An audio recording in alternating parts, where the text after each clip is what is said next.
नमस्कार साथियों, गौरव ज्ञान धारा में आपका स्वागत है।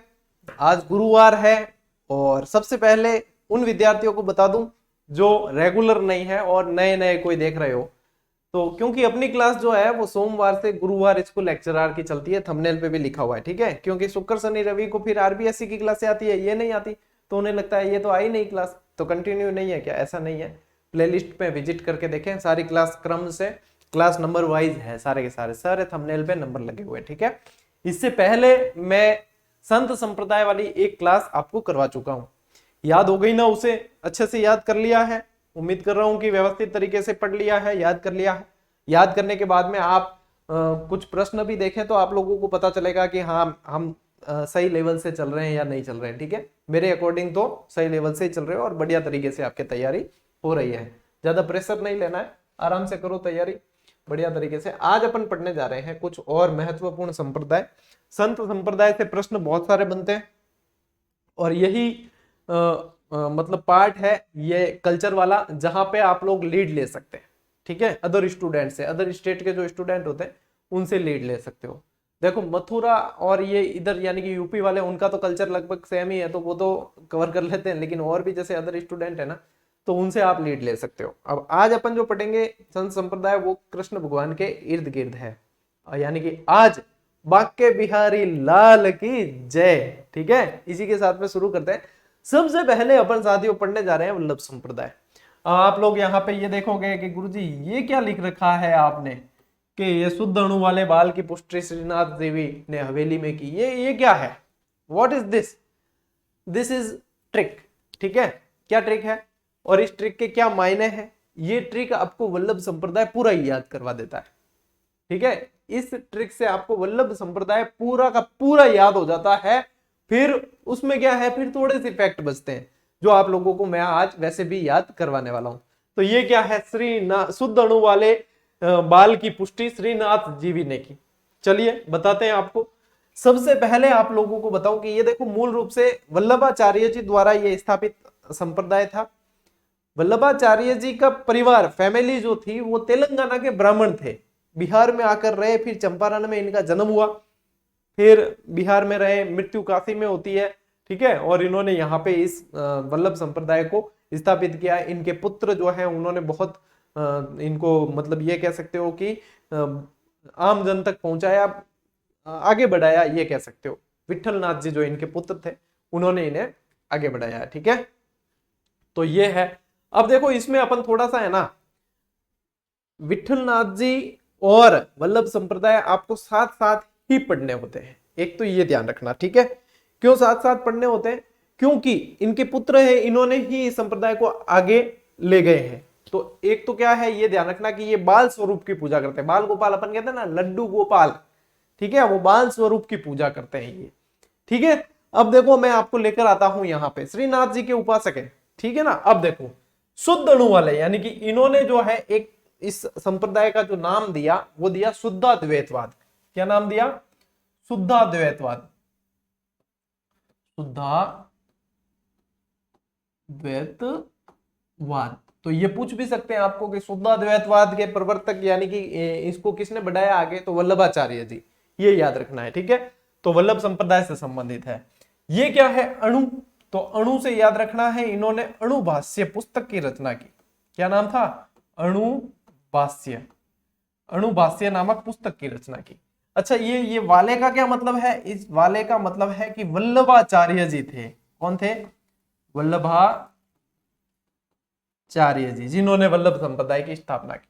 अच्छा, बाल की पुष्टि, यानी बाल क्या है? बाल गोपाल है। बाल गोपाल यानी कि कृष्ण भगवान, कृष्ण भगवान का बाल स्वरूप, ये भी कह सकते हो इनका बाल स्वरूप, इसकी पूजा की है इन्होंने, ठीक है। अच्छा गुरुजी, ये पुष्टि क्या है? वैसे आपको अर्थ बताऊं पुष्टि का, तो पुष्टि का वैसे अर्थ होता है कृपा। क्या होता है? पुष्टि का अर्थ कृपा होता है, लेकिन यहां पे आपको याद रखना है पुष्टि मार्गीय संप्रदाय भी कहा गया। पुष्टि मार्गीय संप्रदाय। आप तो बस पढ़ते जाओ, लीला लहर होने वाली है, सीधा याद होने वाला है, ठीक है। और इस पुष्टि का मतलब क्या होता है? इस पुष्टि का मतलब होता है कृपा। क्या मतलब होता है? कृपा। पुष्टि का मतलब श्रीनाथ जी की कृपा है। श्रीनाथ तो इन्होंने फिर वहां जहां मंदिर स्थापित किए, यानी श्रीनाथ उपासक थे इनके, ठीक है ना, श्रीनाथ के उपासक थे ये। तो ये श्रीनाथ जी की पूजा की, श्रीनाथ जी, ये सीधा ही याद रखना, ये श्रीनाथ जी के रूप में पूजते थे। अच्छा, ये जी और वी इनका क्या मतलब है? ये इनके पुत्र हैं। देखो वल्लभाचार्य जी पूरा हिंदी में लिखे आप, ठीक है, हम पीढ़ी आगे बढ़े नहीं, पुत्र के मॉडर्न हो जाया करे तो इंग्लिश में लिख दिया, तो याद रहे कि पुत्र है, ठीक है, बेटा है। तो एक तो आपको ध्यान रखना है गोपीनाथ जी, गोपीनाथ जी, और एक विठलनाथ जी।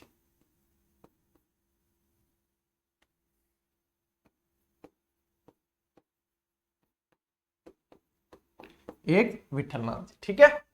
हवेली क्यों लिखा है यहाँ पे? क्योंकि इनके मंदिर को हवेली कहते हैं। क्या? इनके मंदिर को कहते थे, ठीक है। अब देखो कितनी सुंदर एक short and sweet trick gym थे सारो ही, मतलब पूरा वल्लभ संप्रदाय ही लपेट लियो। इनु हल्लो क्या कर सका? आप कर सका आगे कि नहीं कर सका? क्या है? शुद्ध अणु वाले, अब देखो अणु परमाणु ये शुद्ध ही होते हैं, ठीक है। शुद्ध अणु वाले बाल की पुष्टि श्रीनाथ जी, श्रीनाथ जी यूं तो कह सको वी, यानी कि हमने, ठीक है, श्रीनाथ जी वी ने हवेली में की। बस हाव हो रो और वल्लभ संप्रदाय याद, ठीक है। और ऐसे याद नहीं हो, पहले तो एक बार तो ले लो स्क्रीनशॉट ट्रिक का डिस्क्राइब की हुई, ठीक है। ऐसे याद नहीं हो तो मैं आपको लेकर चलता हूं अब सीधे सीधे परंपरागत पैटर्न पे। ऐसे याद नहीं हो कोई बात नहीं, फिर देखो यहाँ पे मैं लिख रहा हूं इसको डिस्क्राइब करके, आप लोग परंपरागत उस पे मान लेना, ठीक है। यानी कि इसका मतलब क्या है? शुद्धाद्वैतवाद, शुद्धाद्वैतवाद, दोनों पैटर्न भाई जो जैसे पढ़ना चाहे अपने यहाँ पे सभी का इलाज है। यानी कि अणुभाष्य, अणुभाष्य की रचना, अणुभाष्य की रचना, यहां से मतलब है कि वल्लभाचार्य इनके प्रवर्तक थे यानी संस्थापक थे। वल्लभाचार्य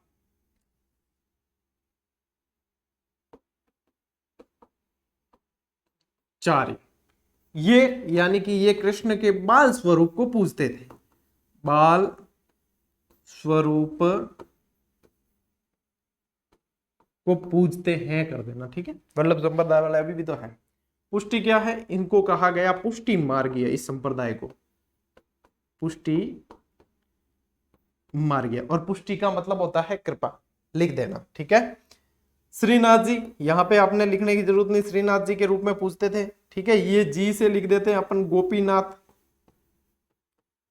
गोपीनाथ कौन थे? पुत्र, ठीक है, पुत्र थे। विठलनाथ, विठलनाथ कौन थे? ये भी पुत्र थे, ठीक है। हवेली इनके मंदिर को कहते,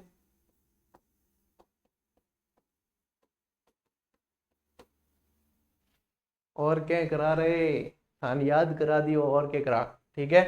जिसको ट्रिक पसंद नहीं आया गुरुजी हमने तो आपकी ट्रिक बिल्कुल ही पसंद नहीं, तो थे वो मैटर याद कर लियो डायरेक्ट, ठीक है। ये भी छांटा हुआ है और सब कुछ आ गया है इसके अंदर, ठीक है। चलिए अब बढ़ते हैं अपन आगे। ये तो आपने स्क्रीनशॉट ले लिया है, ठीक। अब चलो अब थोड़ी सी और डिटेल पढ़ लेते हैं। आवाज तो आवे ना? हाँ रेडी है। देखो अब आते हैं अपन वल्लभाचार्य जी का जन्म कहाँ हुआ? चंपारण। चंपारण कटा एवडोर है बिहार के मायने। चंपारण से कौन से राष्ट्रीय क्रांतिकारी का नाम जुड़ा था बताइए जरा, चैन से सोना है तो जाग जाओ, ठीक है।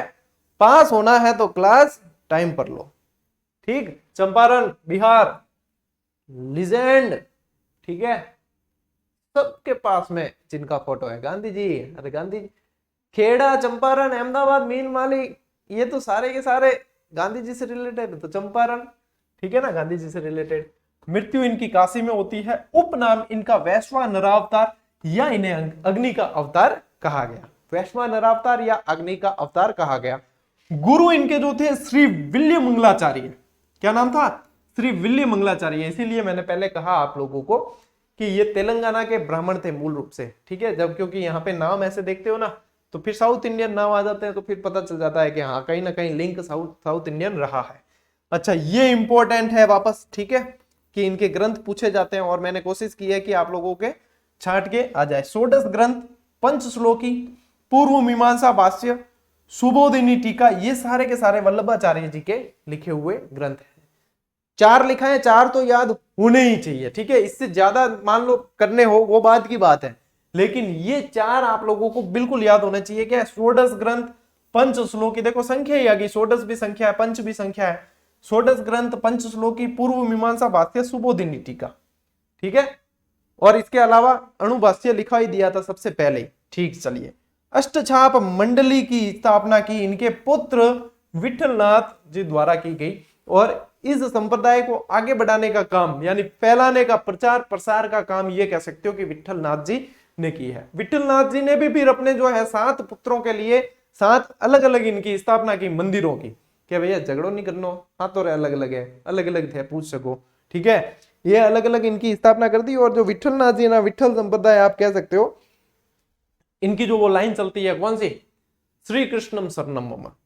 कभी भजन भी सुना होगा आपने, श्री कृष्णम शरणम मम, श्री कृष्णम शरणम मम, ये वाला जो भजन चलता है वो इनके विठलनाथ जी द्वारा स्थापित, इनसे संबंधित है, ठीक है। अब इन्हीं के जो 7 अलग अलग विग्रह हैं, अलग अलग जो सब जगह स्थापित की गई पीठ है, वो इस तरीके से ये पूछी जाती है। बाल कृष्ण जी सूरत के अंदर, ये सारे मंदिर है, ठीक है ना। मदन मोहन जी करौली के अंदर, मथुरेश्वर जी कोटा के अंदर, द्वारकाधीश जी कांकरोली के अंदर, गोकुलनाथ जी गोकुल में ही है, गोकुल चंद्र जी कामा, कामा कहां आया हुआ है, भरतपुर के अंदर, गोकुल चंद्र जी कामा, और विठलनाथ जी नाथ द्वारा के अंदर है। ये सारे के सारे इनकी शाखाओं में डिवाइड कर लिया गया, ठीक है ना। तो ये बिल्कुल अच्छी तरीके से आप लोगों को ध्यान रखने ही रखने हैं, ठीक है। विठलनाथ जी ने फिर अपने पुत्रों के अंदर ये डिवाइड कर दिया, तो ये ध्यान रखना है। अष्टछाप मंडली ध्यान रखना है, ठीक है। वल्लभाचार्य जी से संबंधित ये सारी बातें आप लोगों को बहुत अच्छे से ध्यान रखनी है। और ये श्रीनाथ जी का मंदिर, जैसे श्रीनाथ जी का मंदिर है ना, अब वैसे स्थापना तो श्रीनाथ जी के मंदिर की इन्होंने कहाँ करवाई थी, वृंदावन में करवाई इन्होंने भी, कहा, वृंदावन में।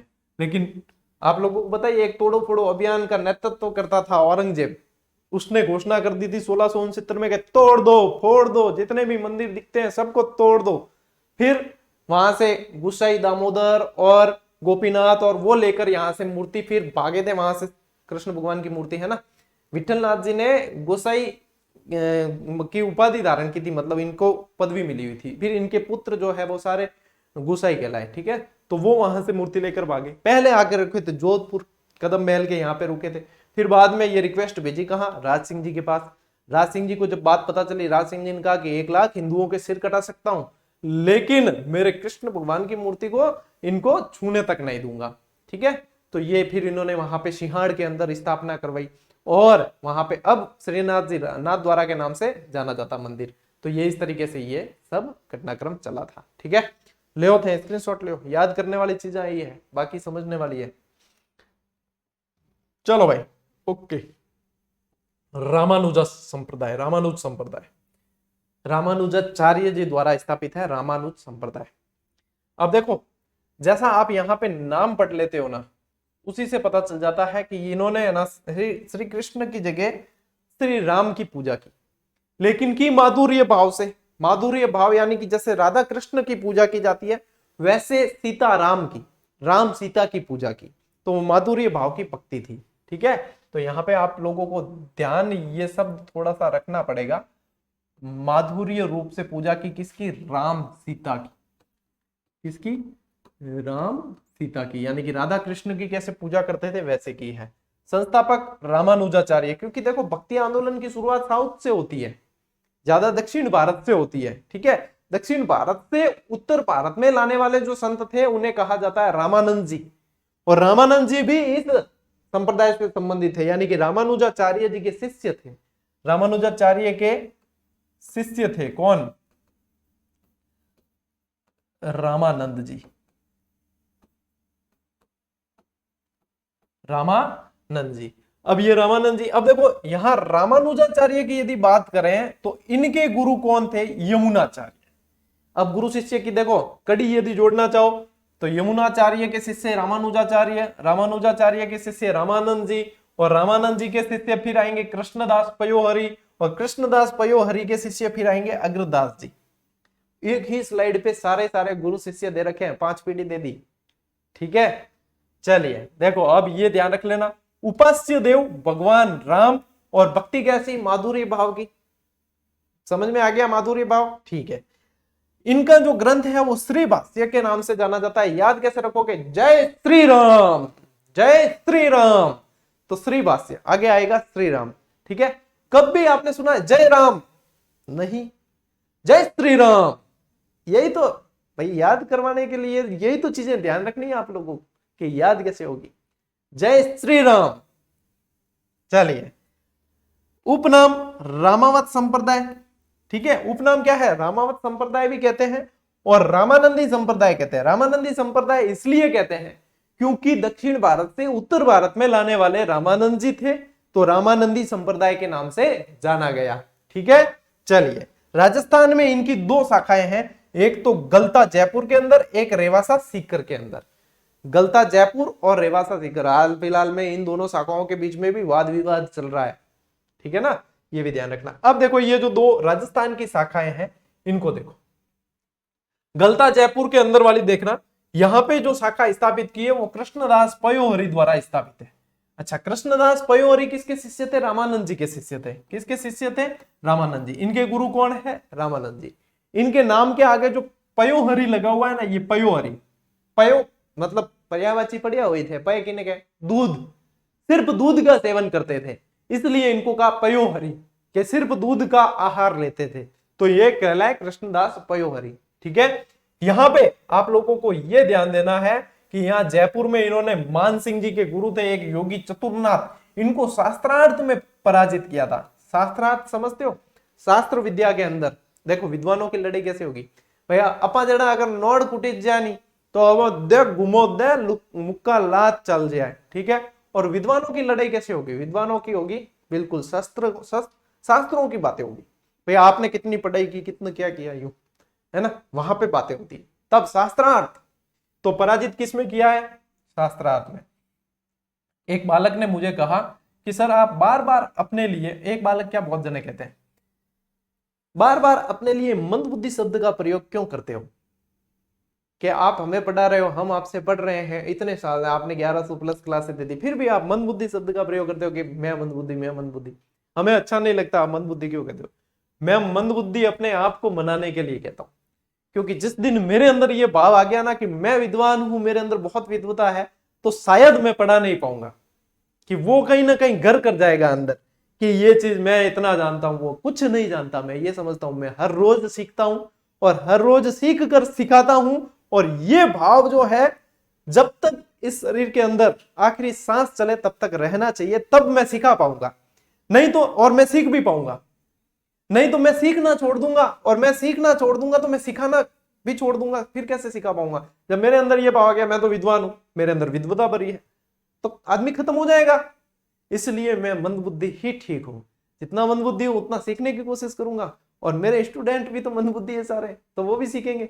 सिलेक्शन भी लेना इनका ही तो काम है, जो सीखेंगे वही तो सिलेक्शन लेंगे। जो खुद सीखे सिखाए हैं वो कैसा सिलेक्शन, वो सिलेक्शन कैसे लेंगे? जो सीखने की, जिसके अंदर बहुत सारी इच्छा है, जिसके अंदर यूं भरा पड़ा है कि हमारे अंदर तो जितना ज्ञान भरो उतना कम है, हमें तो कुछ नहीं आता, तब उसको सीखने का मजा आता है, और तब वो सीखता भी है और जीतता भी है। तो हमेशा ये भाव रखना कि हमें सीखना बहुत है, हमें कुछ नहीं आता, हमें तो सीखना ही सीखना है, चाहे किसी से भी सीखो लेकिन सीखना है। ये भाव जिंदा रखना हमेशा, चाहे कितने ही बड़े व्यक्ति बन जाओ, चाहे कितनी ही ऊंची पोस्ट पे चले जाओ, ये भाव हमेशा जिंदा रखना कि मुझे सीखना है।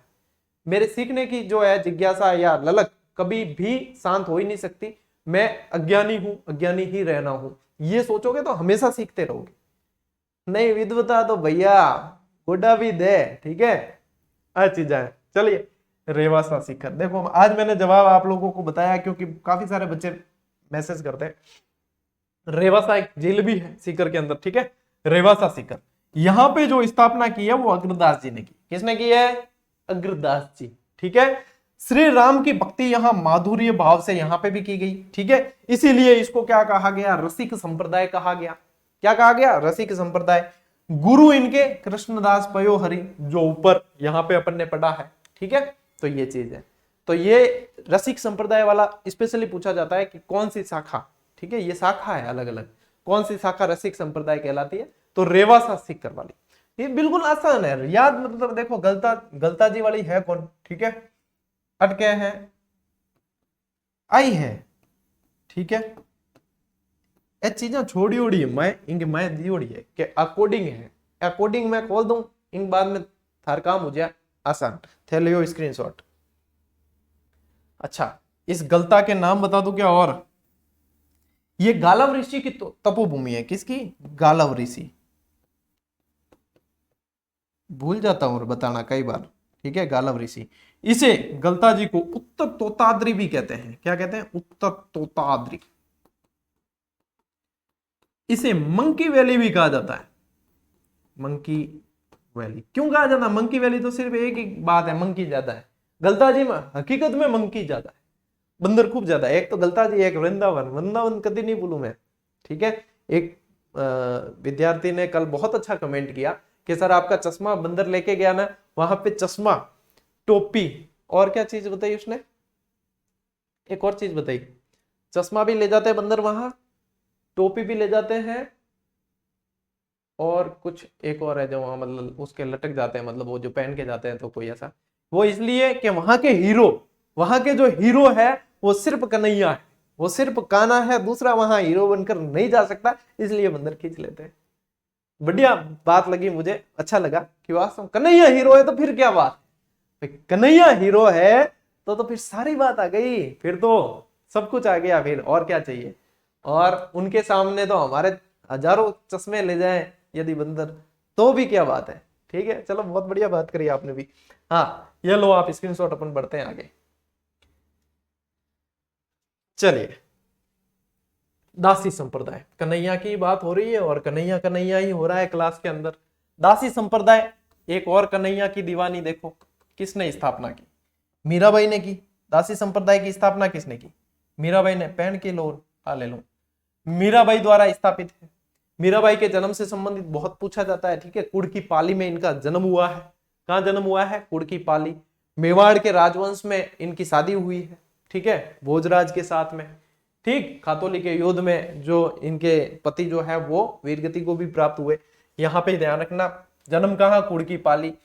पिता रतन सिंह, पति भोजराज, सांगा के पुत्र थे, ठीक है। उपनाम राजस्थान की इन्हें राधा कहा जाता है। क्या कहा जाता है, राजस्थान की राधा। देखो, कृष्ण दीवानी कौन, राधा जी। कृष्ण दीवानी कौन, मीरा जी। तो पहले तो राधा जी हैं, फिर मीरा जी हुए, तो इनको राजस्थान की राधा कहा जाता है, ठीक है। बचपन का नाम पेमल था इनका, और गुरु रैदास। वैसे रैदास जो गुरु थे वो शादी के बाद थे, क्योंकि इनके जो सासू जी थे उनके गुरु थे। रैदास शादी के बाद थे। इनके प्रथम गुरु वैसे कहलाते हैं जीव गोस्वामी। अब वैसे कई पुस्तकों में 4-5 गुरु दे रखे हैं। वैसे देखो, मैंने जहां तक पढ़ा, प्रथम गुरु जीव गोस्वामी। एक बार एग्जाम में भी बना था ये प्रश्न और इसको माना भी गया। और वैसे रैदास से संबंधित बनता है, डायरेक्ट पूछते हैं तो रैदास ध्यान में रखना है। रविदास जी ने कहते थे, फिर रैदास नाम हो गया। ये इनके गुरु थे। चमत्कार भी दिखाया था रैदास जी ने तो मेवाड़ के महारानी को, ठीक है ना। चलिए, प्रमुख रचनाएं, प्रश्न तो यहां से बनता है। राग सोटा, पदावली, रुक्मणी मंगल, नरसी जीरो मायरो, ये इनके निर्देशन में रत्ना खातिन ने लिखी है। मीरा जी के निर्देशन में रत्ना खातिन ने लिखी है। लेकिन भाई बताओ कौन, मीरा जी, तो मीरा जी की गिनी जाए। सत्यभामा जी नु रूसनो, ये सारी इनकी क्या है, रचनाएं हैं, ठीक। मीराबाई पर डाक टिकट भी जारी हो चुका है, जो 1952 में जारी हुआ है। यह कहा भी जाता है कि एकमात्र महिला लोक संत जिन पर पहली बार डाक टिकट जारी हुआ वो मीराबाई। प्रधान पीठ इनकी मेड़ता, मेड़ता में मीराबाई का मंदिर भी है। प्रधान पीठ मेड़ता नागौर मानी जाती है, मंदिर भी है, ठीक है। मृत्यु इनकी कहां हुई, द्वारका जी में, जिसे कहा जाता है डाकोर जी भी कहते हैं। क्या कहते हैं, डाकोर जी। अच्छा, कृष्ण भगवान की नगरी कहां थी, कृष्ण भगवान का महल कहां था, द्वारका जी, ठीक है। द्वारका जी में मृत्यु हुई। और मृत्यु से पहले की बात बताऊं कि देखो, कोई परिवार है, कोई राज दरबार है। अब राज दरबार में कोई ऐसी रानी, ठीक है, यानी कि घर की बहू ऐसी है कि मैं तो कृष्ण दीवानी और पूरे दिन भक्ति में ही झूमे और बस भक्ति में ही रहे, तो उनको थोड़ा सा ये लगा कि ये तो हमारे जो राज दरबार है, हमारा जो राजवंश है, इसमें कहीं ना कहीं जो है लोग क्या कहेंगे कि भाई लोक लाज से इन्होंने, इनको लगा ऐसा लोक लाज तो भाई होनी चाहिए, ये लोग क्या कहेंगे वैसे, तो इन्होंने मीरा जी को मारने के बहुत सारे प्रयास किए, लेकिन हर बार कहते कि कन्हैया जी इन्हें बचा लेते थे। विष के प्याले भी पिलाए गए वगैरह, कई सारे प्रयास किए, बचा लेते थे। फिर द्वारका जी में इनके जो है लास्ट में कहा जाता है अंतिम समय कि ये मूर्ति में समा गए, कृष्ण भगवान की मूर्ति में समा गए। अब कुछ इतिहासकार लिखते हैं कि, कुछ इतिहासकार तो कहते हैं मूर्ति में समा गए, रहस्यमयी तरीके से मृत्यु हुई, यानी मूर्ति में ही समा गए। कुछ इतिहासकार कहते हैं कि बार बार इनको, वैसे भी देखो राजवंश को ऐसे लगता था कि हमारी जो है इज्जत भाई खराब होती है बार बार, इसलिए कहते हैं कि इनको मरवा दिया गया था। और फिर इनके जो कुछ चुनरी वगैरह वो कृष्ण भगवान की मूर्ति के वहां पे लगा दी थी कि ये तो मूर्ति में समाहित हो गए, कि ये देखो पीछे कपड़े थोड़े से बचे हैं ये, तो यानी कि ये मूर्ति में समाहित हो गए। ये दोनों चीजें इतिहासकार दोनों चीजें कहती है, तो दोनों पे ध्यान रखना, ठीक है। मीराबाई के मंदिर कहाँ कहाँ है? चित्तौड़गढ़ में है, वृंदावन में है, ठीक है, और मेड़ता में तो है ही, प्रधान पीठ है, यहाँ पे भी मंदिर है। तो ये मीराबाई से संबंधित दासी संप्रदाय, ठीक है, इनके संप्रदाय को क्या कहा गया? दासी संप्रदाय कहा गया। माधुर्य भाव की इनकी भी भक्ति थी, ठीक है। ले स्क्रीनशॉट ले। चलिए आगे आते हैं अपन और पढ़ते हैं गौड़ीय संप्रदाय, ठीक है। गौड़ीय संप्रदाय, ये गौड़ीय संप्रदाय वैसे स्थापित किया था मध्वाचार्य जी ने।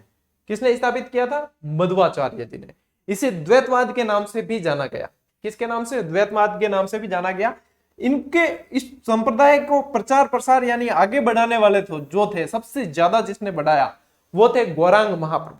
बंगाल के थे ये, ठीक है, नदिया बंगाल के, और इन्होंने सबसे ज्यादा बढ़ाया। इनके जो आगे जो शब्द है ना गौरांग, ये इनके गोरे रंग के कारण, बहुत ज्यादा गोरे थे, तो इनका नाम हो गया गौरांग महाप्रभु। इन्हें चैतन्य महाप्रभु भी कहा जाता है। क्या कहा जाता है? मूल जो नाम है वो तो इनका चैतन्य महाप्रभु ही है, मतलब चैतन्य महाप्रभु के नाम से ही जानते हैं, चैतन्य महाप्रभु। इनके बारे में कहा जाता है कि इन्होंने भक्ति में कीर्तन चालू किया। भक्ति में कीर्तन किसको कहते हैं? एक तो भक्ति है, भक्ति में कीर्तन यानी कि नाचना उसके साथ साथ भजनों पर झूमना, उसे कहा जाता है कीर्तन, ठीक है। तो भक्ति में कीर्तन चालू करने वाले यही थे। गौरांग महाप्रभु के प्रभाव स्वरूप गौड़ीय संप्रदाय ये कहलाया है। इसका नाम गौड़ीय संप्रदाय कैसे हुआ? ये हुआ, मैंने पहले बताया नाम क्या था? द्वैतवाद। फिर गौरांग महाप्रभु के इनके अंदर इंटरेस्ट लेने से इन्होंने बहुत ज्यादा इसको बढ़ाया, प्रचार प्रसार किया, तो फिर क्या कहलाया? गौड़ीय संप्रदाय कहलाया। प्रधान पीठ इनकी भी वृंदावन के अंदर। राजस्थान में प्रमुख केंद्र यदि देखें तो गोविंद देव जी जयपुर वाला जो मंदिर है वो इनका यहाँ पे प्रधान केंद्र रहा है। इसके अलावा अन्य भी मंदिर है, जैसे मदन मोहन जी का मंदिर और गोपीनाथ जी का मंदिर, वो भी इनसे संबंधित बताया जाता है, ठीक है। गौड़ीय संप्रदाय संबंधित वैसे देखोगे तो सभी एक दूसरे से जुड़े हुए आप पाओगे, लेकिन थोड़े थोड़े अंतर है ना, थोड़े थोड़े अंतर। यहाँ पे ये जो आप मूर्ति देख पा रहे हो गोविंद देव जी मंदिर की है।